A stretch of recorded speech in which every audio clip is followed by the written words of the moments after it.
Irmãos, nesta manhã de festa, esta manhã de aniversário, nós vamos refletir sobre por que nós fazemos missões.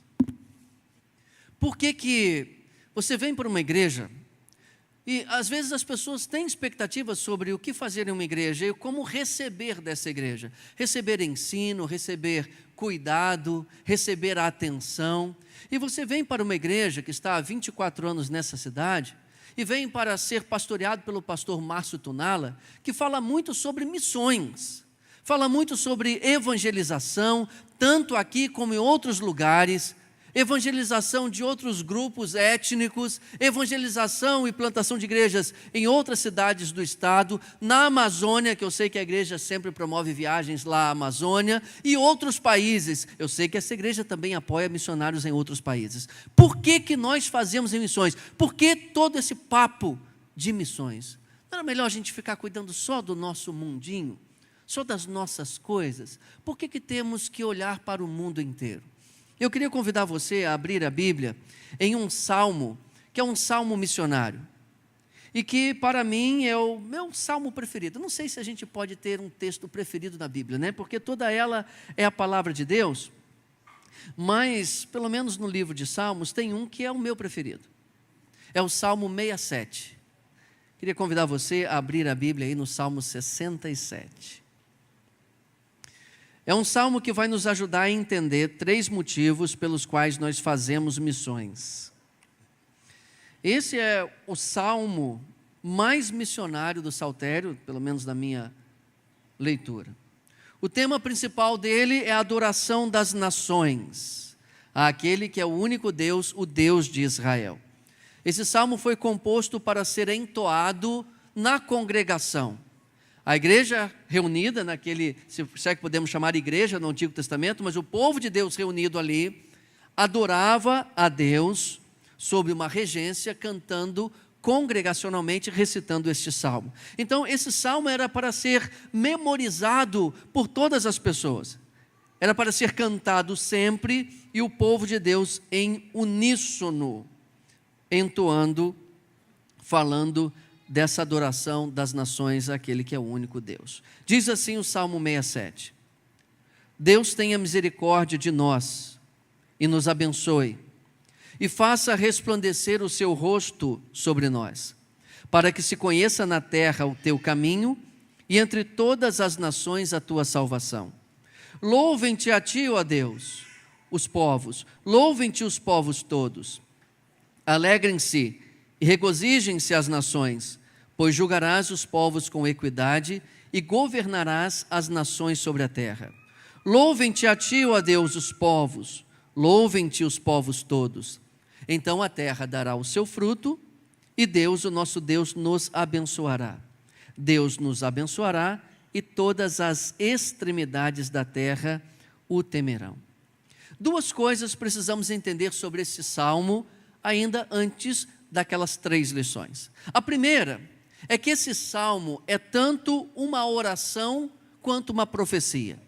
Se olharmos do ponto de vista daquele povo cantando esse salmo, lá no Antigo Testamento, quando ele foi produzido, quando ele foi composto, era uma oração para que todos os povos adorassem a Deus. Eles olhavam para o futuro e viam esse futuro como sendo algo que Deus poderia realizar, e por isso eles oravam para que isso de fato acontecesse um dia. Do ponto de vista nós hoje, neste tempo do Novo Testamento, este salmo era como que uma profecia que já se realiza parcialmente, mas ainda há muitas nações que não adoram a Deus, mas nós, gentios, fomos incluídos. Nós somos resposta àquela oração e àquela profecia, e hoje brasileiros, como haitianos e pessoas de várias partes do mundo já louvam a Deus, como nesse salmo aqui. Ao mesmo tempo, uma oração e uma profecia. Uma outra coisa que precisamos entender neste salmo é que os judeus usavam uma estratégia literária para favorecer a memorização, chamada de quiasmo. O que era um quiasmo? Era uma estrutura de poesia que funcionava assim. Tinha uma ideia, vamos chamar a ideia inicial de ideia A. Depois tinha a ideia B e tinha a ideia C. Depois, a ideia B voltava e terminava com a A. Entendeu? Então, é A, B, C, B, A. Isso favorecia a memorização. As crianças aprendiam. Elas entoavam e sabiam que aquela primeira ideia voltaria lá no fim. A segunda ideia seria de novo a penúltima e tinha uma ideia central. Não com as mesmas palavras necessariamente, mas o mesmo sentido. Este salmo funciona assim. Se você reparar bem, você vai encontrar o versículo 1 e o 2 parecidos com o 6 e o 7. Deixa a sua Bíblia aberta. Você vai ver que ali diz respeito à bênção, o 1 e 2, com um objetivo, para que as nações conheçam e temam a Deus. Isso aparece de novo no 6 e o 7. Essa é a ideia A. A ideia B aparece no verso 3 e depois se repete no verso 5, nas mesmas palavras. Uma oração para que todas as nações venham a louvar a Deus. E o verso 4 é a ideia C, a ideia central, que diz respeito à alegria e o regozijo das nações ao conhecerem esse Deus que é digno de ser adorado.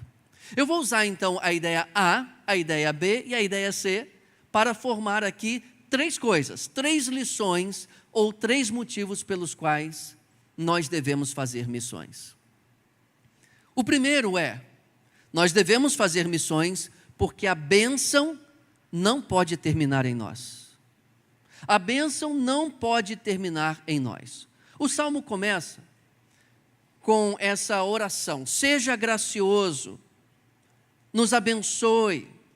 É um reconhecimento de que a bênção vem de Deus. Deus é que nos dá coisas, Ele nos dá a vida, Ele nos dá a prosperidade. Ser favorável a nós é o apelo deste salmo. Mas para quê? O texto diz: para que se conheça na terra o teu caminho e entre todas as nações a tua salvação. No verso 2. Verso 6. A terra dará o seu fruto. Verso 7. Deus nos abençoará e todas as extremidades da terra o temerão. Então a ideia aqui é que quando Deus abençoa, existe um para quê, existe um motivo. Missiólogos têm afirmado que o sistema missionário do Antigo Testamento era um sistema centrípeto. Não sei quantos aqui se recordam das aulas de física. Existe uma força que é a força centrípeta e existe uma outra força que é a força centrífuga. Vocês estão afiados aí. A força centrípeta é aquela que impulsiona o quê? Para dentro. Centrífuga é que é para fora, certo? Isso.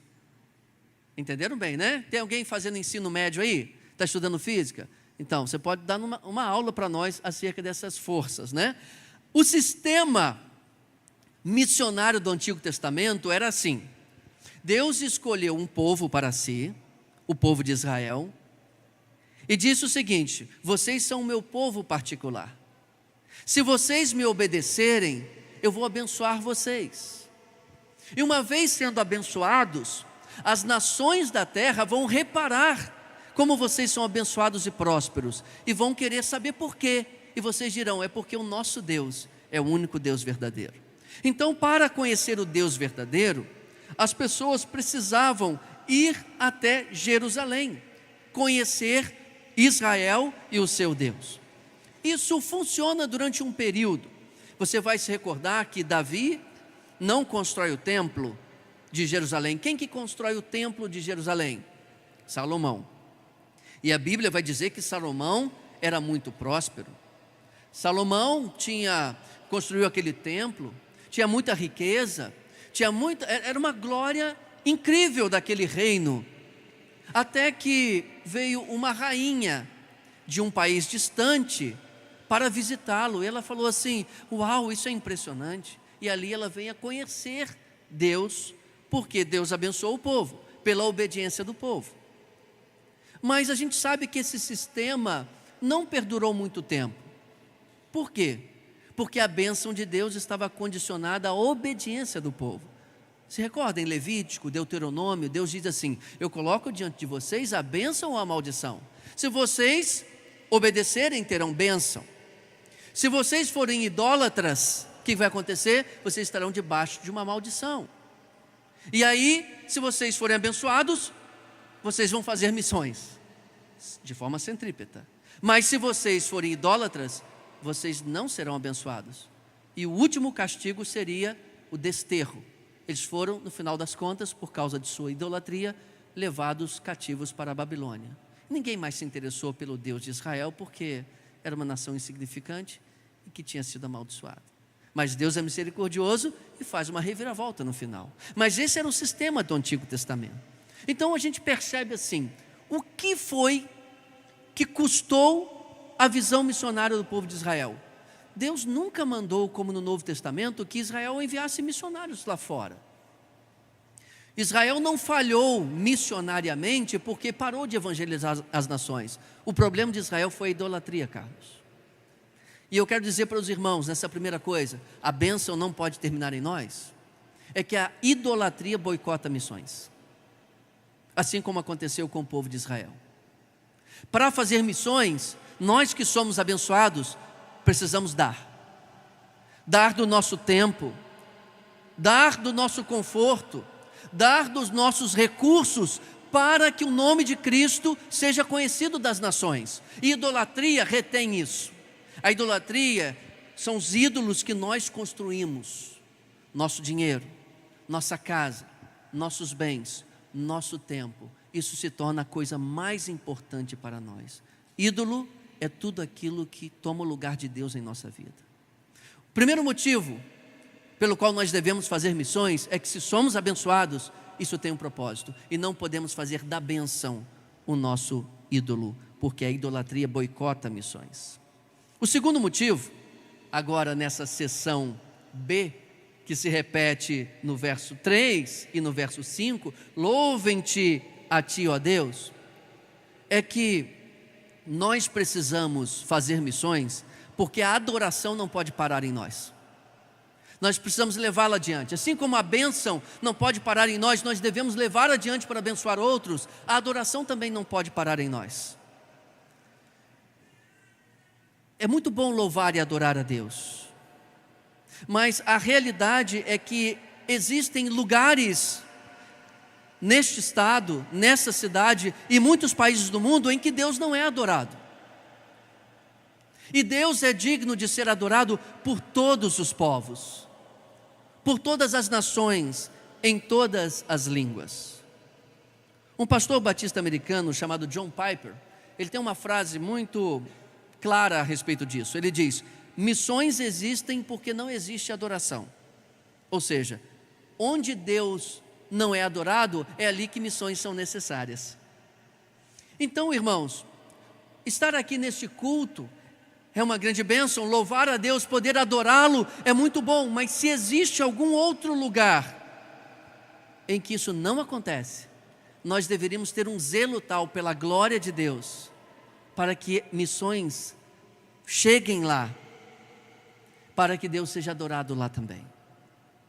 Nós não podemos reter nem a bênção, e nem o louvor, nem a adoração. Terceiro motivo. Por que nós fazemos missões?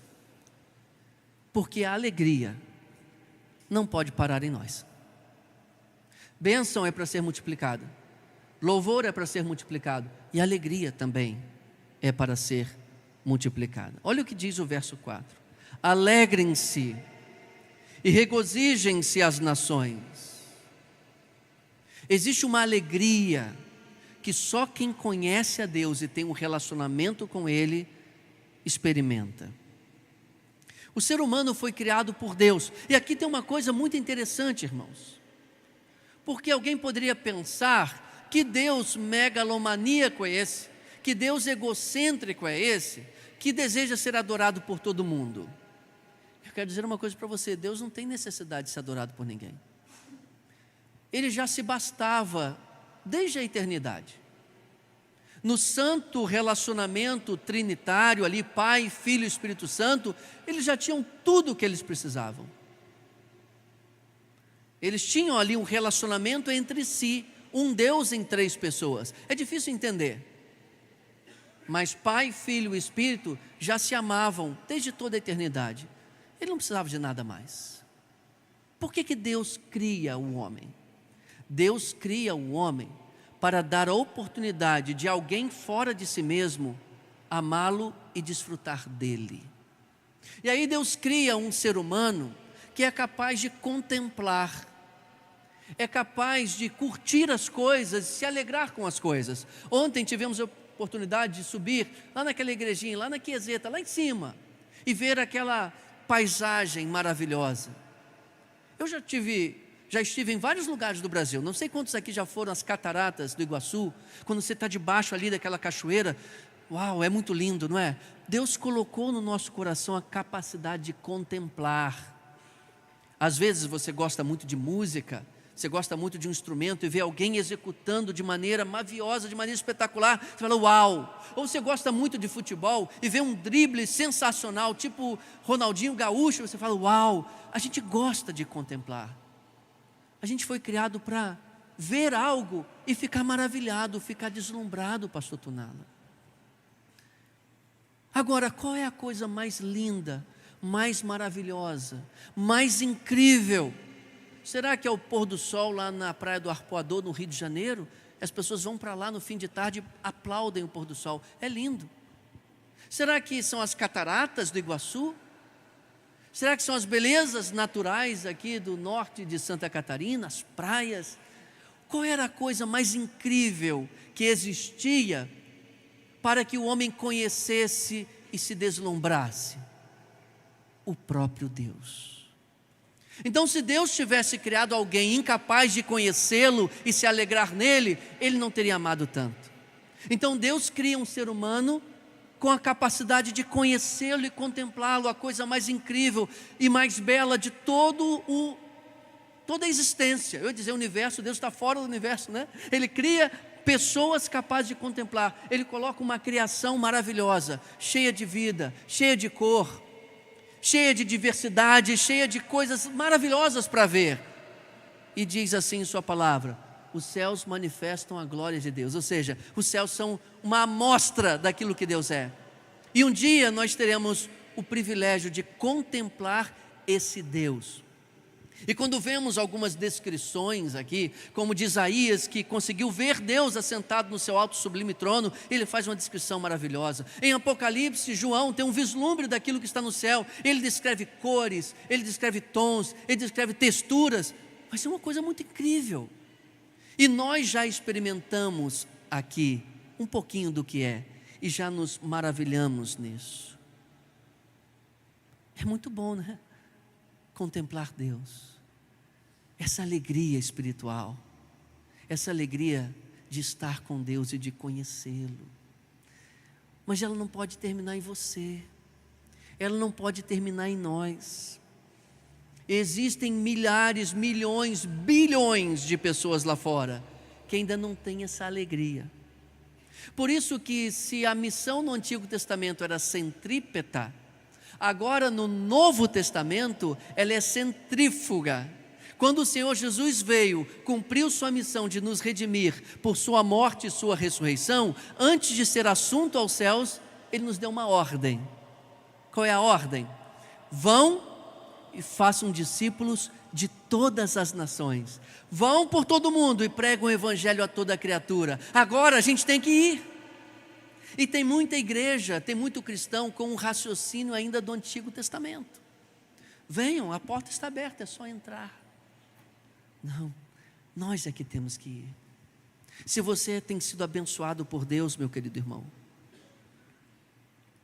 você tem recebido de Deus saúde, dedique seu corpo à obra missionária.